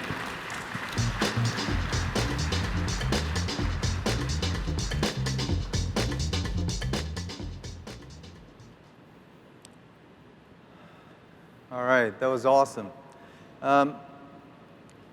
You heard this from Andy today in the fireside chat, but also from his talk yesterday, that one of the key reasons why customers choose to work with AWS is because we offer the right tool for the right job to be done. And I completely agree with that, but I think for me, one of the other reasons why customers choose to work with AWS is because through APN, we're able to help customers find the right partner for the job to be done. And there are some key things that customers tell us that they look for in APN partners. For example, the customers, when they're looking for a consulting partner to work with, they're looking for a partner that has has a dedicated team of AWS experts who have deep skills and also specialized skills to help them get the job done. And also, they're looking for consulting partners who are able to bring their industry expertise, some of their IP, some of their customer successes, so that they can come and build the right differentiated offering for the customer. And for technology partners, as Andy said, having the solution that's easy to deploy and run on AWS is critical for customers. And also, customers want those services from our partners to be well integrated with AWS services so that when they use the partner products, that they're able to maximize the value that they can get from the AWS innovations. And for both, this may be obvious, but Andy talked about, his time, the questions that he should be asking when he goes to get something done with his doctor. It's the same question that the customers are asking for, which is, they want partners who've been able to show customer obsession and have been able to provide a consistently high quality experience that meet or exceed the expectations of their customers. And those are very important for customers when they are choosing which partner to work with. And so I'd like to showcase 3 partners who embody these characteristics and are putting APN to work for them. So let's listen to their stories. Since joining the APN network, the rate and pace of our business has more than doubled. Is kind of the foundation through which we scale. Was truly valuable to us as a company. We were excited about leveraging the AWS partner network because of all the benefits that we believed it would afford Alfresco. We started off with just an S3 connector, and now we support 55 of the AWS services natively. One of the real advantages of being an APN is the ACE program. This allows us to closely orchestrate not just our sales efforts, but our marketing efforts. One of the things that we're going to do is get really prescriptive about the outcomes that F5 wants to drive for customers that are building new applications or migrating to AWS. We're probably migrating 24 customers a quarter, and increasingly, we're migrating their complete enterprise data center up onto the AWS platform. That's huge for us. The APM service or program that we've had the most success with is SaaS Factory. We get customers ask us all the time if our solutions have passed the AWS security competency through the APN, and we're able to tell them yes. Working with AWS, and since we've entered this partnership and become a premier partner, our business is doubling each year, and it's accelerating. When we started on our journey to the cloud, we chose AWS as our partner for one simple reason. AWS was #1 by a mile, and they still are.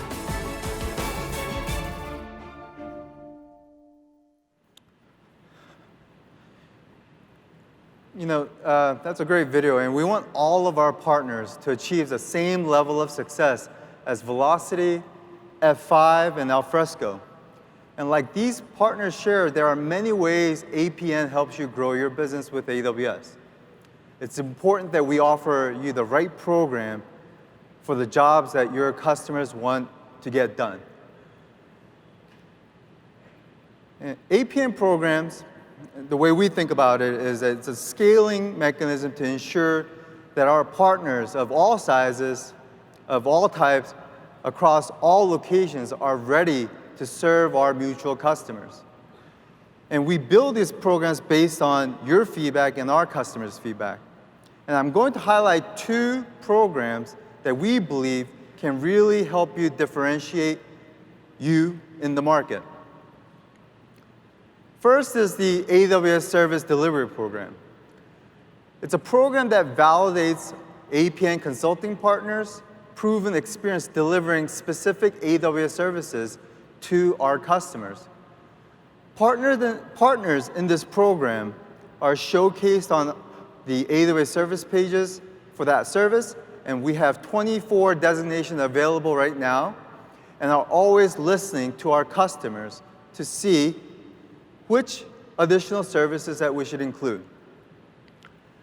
And as I mentioned before, our customers want APN technology products that are well integrated with AWS.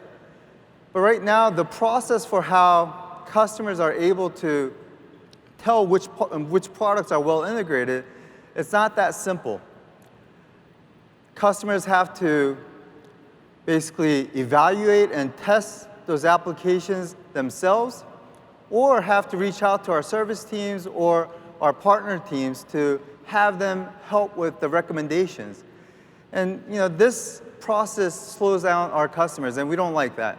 And so today, I'm excited to announce the AWS Service Ready program.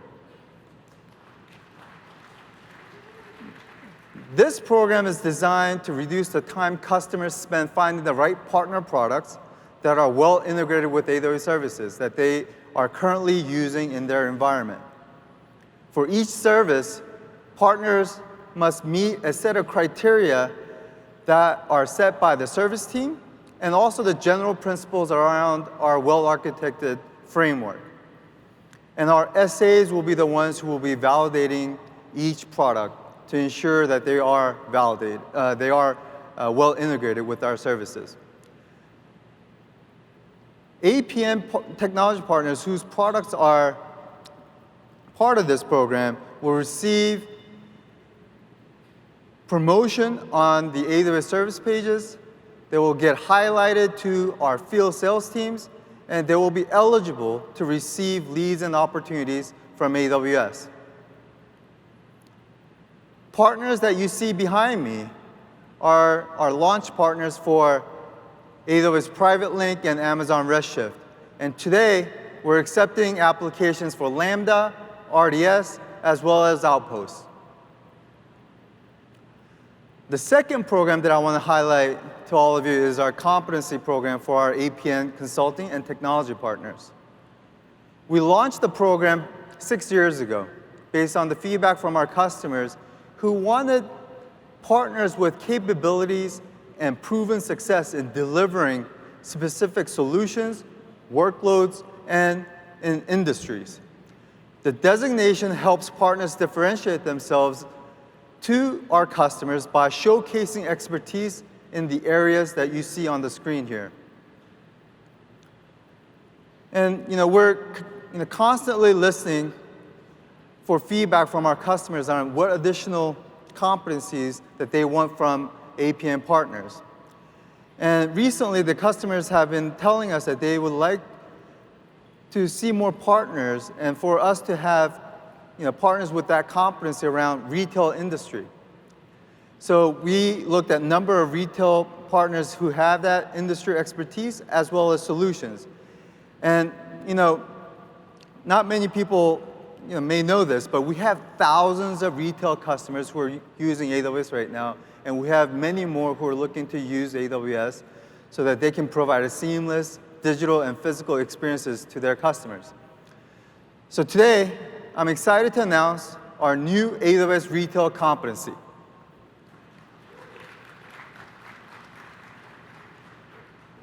With this competency, customers can discover technology products and leading consulting practice with increased confidence. These partners are retail specialists who set a very high bar in deploying AI ML, data lakes, analytics, IoT, and process change management needed for successful retail modernization and transformation. The key benefits for the program are promotion on AWS website and partner solution finder, as well as to our field sellers and additional go-to-market funding, including industry event participation and additional market development funding.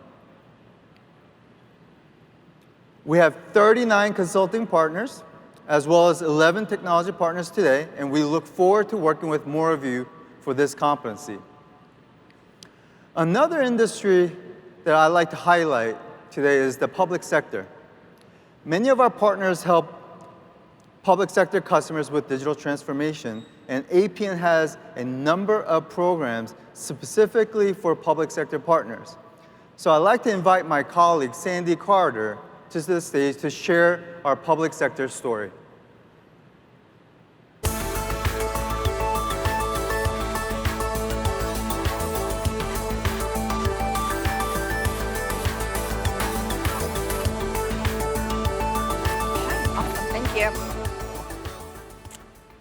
Well, good morning. Doug told me to break a leg when I came out here, so I did. It is so great to be here with you today, especially having just taken the job of running public sector partners and programs this last September. And what I've been spending my time on is talking to you. I did 4 roundtables on Monday with our public sector partners, really learning about what are the core things that you're interested in. And it really brought up for me one of my very favorite quotes. Now, you guys know who Michael Jordan is, right? Great basketball player. I love basketball. And this is one of my favorite quotes because this is from Stacey King, who is a rookie. And he said, "I will always remember this as the night that Michael Jordan and I combined to score 70 points. Stacey King scored 1 point. So why does this remind me of today? Well, because I've been listening to your great suggestions, everything I'm going to be talking to you about today were ideas that you gave to us. Andy just spoke about working backwards from the customer. I've been working backwards from you, our partners, to come up with a lot of things for public sector. So this is really important for all of us today in the room because the growth potential in public sector is pretty amazing. So as you look at the different areas, government, we have over 7,000 customers in the government space working on GovCloud today and innovating in that space. In education, we have over 12,000 customers with 41 education competency partners that go from doing compute to VMware Cloud on AWS. We also have over 30,000 nonprofits, and those include healthcare, hospitals, because a lot of those hospitals are nonprofits as well. And in addition, startups. So Doug announced today a startup program for APN. We also have a very specific startup focus for our public sector partners as well. So if you think about all of these different areas, we have some really amazing stories around these of how our partners have helped us differentiate. So for example, take Flat 6 Grass. They are an incubator, an accelerator in Bahrain. Bahrain is like the next Silicon Valley of the Middle East, and we've been working with them to really drive innovation into the government space in Bahrain. If you also look at Arcus Global, they built the UK's first official sensitive application, and that's a hosting platform on AWS. They migrated hundreds of servers to the cloud for local authorities, including the National Health Service for the UK using Amazon Connect. We also have folks like Bark Technologies, which is a social monitoring tool. And what does that do? Well, it helps with our schools. They monitor and help 4.2 million children working with the National Police Foundation. And then, of course, we have SAP NS2. So NS2 is specifically designed for government. The US Navy consolidated 26 different ERP systems onto SAP HANA on the AWS GovCloud. And then last but not least, Trend Micro, who also sponsored our WePower Tech Track here, is also one of the first to use our Outposts that Andy talked about yesterday for hybrid protection that already exists on-prem, virtual, and in the cloud. And they were also one of the first to integrate and support VMware Cloud on AWS. Now, if you think about it, all of these partners are doing really amazing things in the marketplace. But we have helped each of these partners in different ways, again, working backwards from you. So let me show you one of the programs that these partners have taken advantage of. So it's called Authority to Operate. And if you're in the government space, you know that one of the highest levels of security certification is around FedRAMP. So this program helps our partners become FedRAMP certified on their solutions. If you look at some of the results, it's pretty incredible. We have 4 times the number of FedRAMP solutions than the nearest 2 cloud vendors combined. But more importantly, for our customers, this provides choice and security that's really powerful in this particular space. Now, I have to say, one of my very favorite programs that we have for partners is called PTP, the Partner Transformation Program. This program is really powerful because what it does is it works with you to develop a 100-day program for transformation of you, our partners.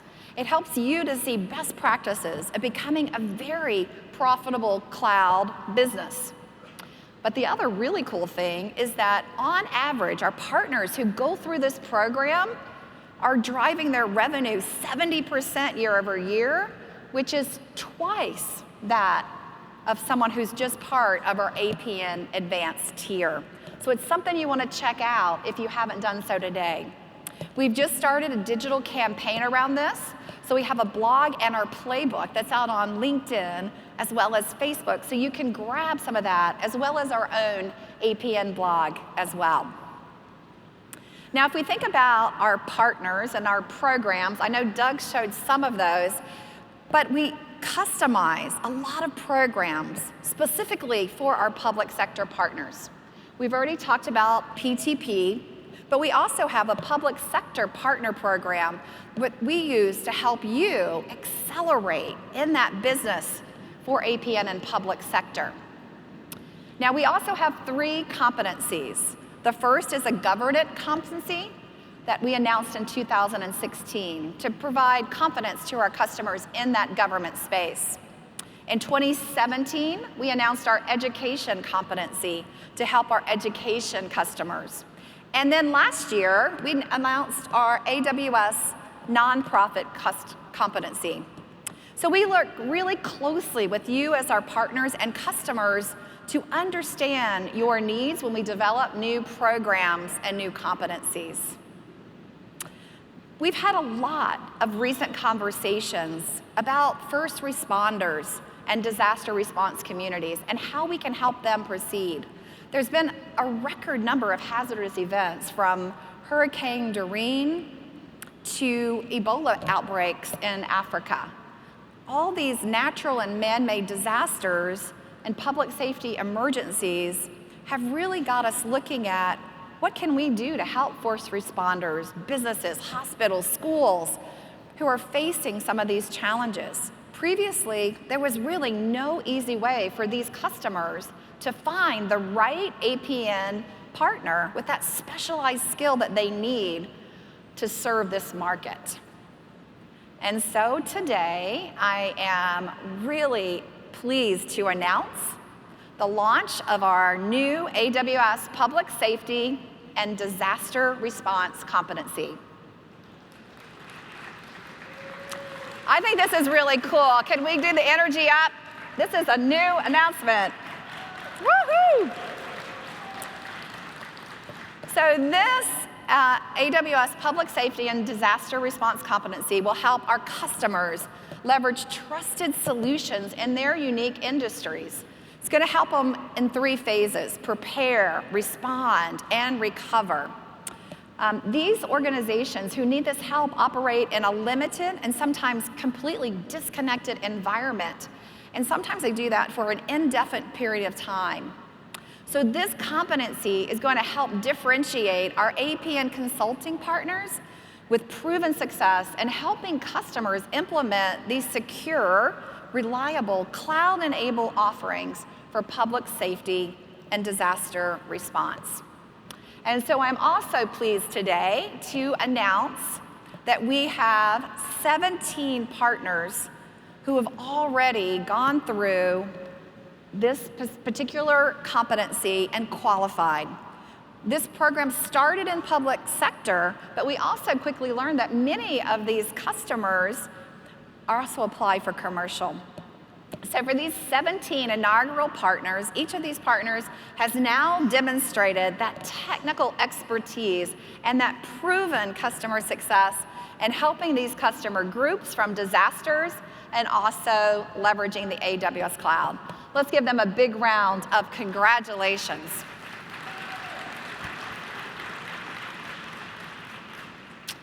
So it's my pleasure to serve you. You are my customer.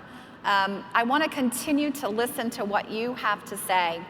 So a couple of actions, though, that I have for you. One, I want you to consider a public sector focus. I told you that 60% of you in the room do have a public sector practice because of the great growth here.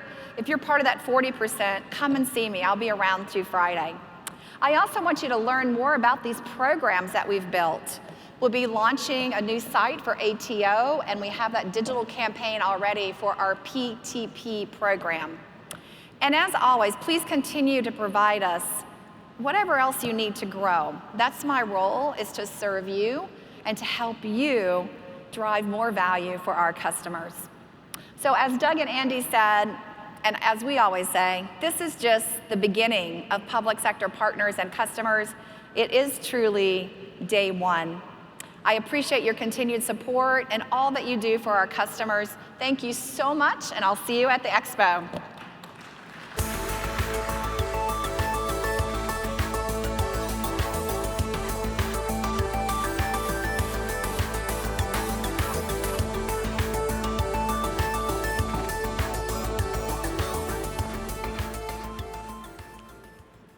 Thanks, Andy.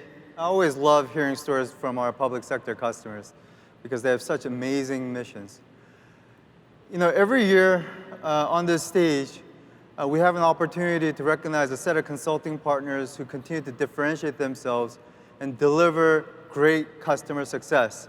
And as a result, are accelerating their businesses with AWS. So please join me in congratulating our newest premier consulting partners.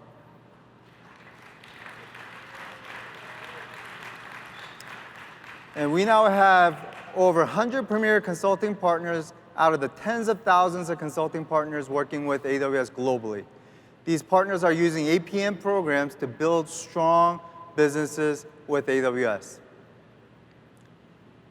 As we continue to support your efforts to innovate and build specializations, we will continue to listen to your feedback and invest in your growth and success. You know, I firmly believe that the programs that we have talked about today can help you to be successful, but you know, it does require you to choose the ones that matter most to you, your business, and your customers. And you know, we talked a lot about differentiation, but you know, differentiation can be difficult at times, especially you know, if you're an established company. It's going to require a heavier lift, especially let's say you know, you have a established ISV infrastructure business, and you have a number of customers already, but they're asking you to prepare a cloud-native solution. It's going to require you to make new investments, acquire new skills, you know, potentially even have a new business model or an operating model. So, you know, that is why in 2017 we announced AWS SaaS Factory. And SaaS Factory provides a broad range of business and technical enablement resources to help companies transform their products.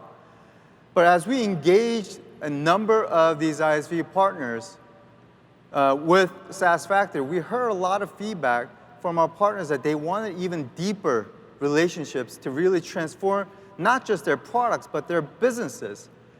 And so, you know, they were asking us to help them rethink the way they innovate. You know, they wanted to get access to our service team so that they know exactly what to integrate into their products, or they wanted our help in coming up with the right business model.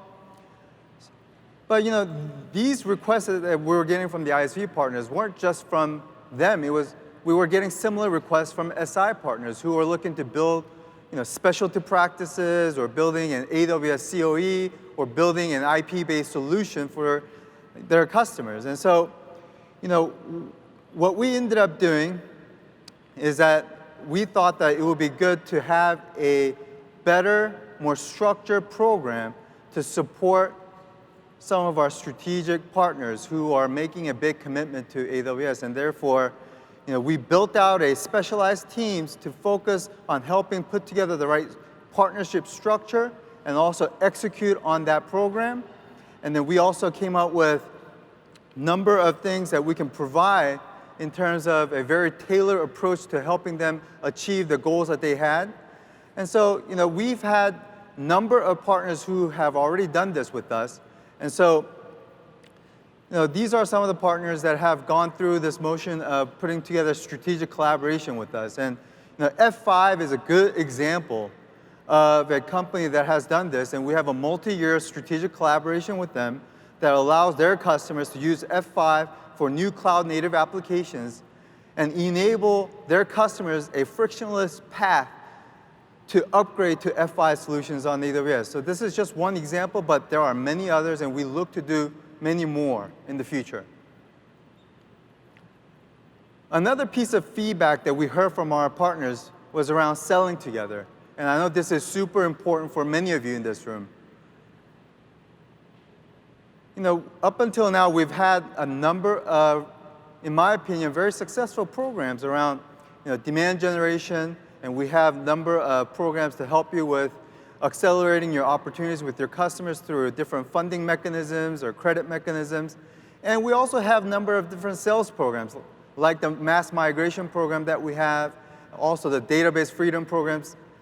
But one of the things that I think the partners were really asking for us to invest more into is in field sales. And therefore, in the past 18 to 24 months, we've put a lot of resources who are solely focused on working with our partners and our field sellers to sell their products into our customers. And we will continue to make additional investments. So we have roles like partner success managers, and we have ISV success managers. And the partner success managers are focusing on helping SI partners, whereas ISV success managers are helping the ISV partners go to market. So this is something that you should keep a lookout for as we continue to evolve how we sell together and how we invest more to bring additional customers to all of you. So today, we talked about how customers are transforming and innovating, and how our partners are helping our customers along that journey. And we also talked about the importance of partners transforming and innovating. So as you continue to drive to innovate on behalf of your customers and differentiate your businesses, we will continue to be there by your side and invest in your success. But I also believe that APN has to continue to evolve and get better and innovate on behalf of our partners. I've had a chance to meet with a lot of partners in the first 4 months, and I truly appreciate how diverse all of you are. And it's my personal opinion that our partners are our customers. To our partner organization, you are our customers. And my commitment to all of you is that we will apply the same rigorous approach that we use in product development to work backwards from you to come up with very innovative programs to help you succeed. We are here to support all of you, regardless of your size, industry, location, capabilities, or business goals. So I urge all of you to think big and push us to help you build a successful business. If you do that, you will have a willing partner in us. Our goal is to build a partnership that outlasts all of us. So as Sandy mentioned, for the public sector business, I think it's true for APN in general. There are so many opportunities ahead of us, so it's day one. And so, I would love for us to grow together. Thank you very much.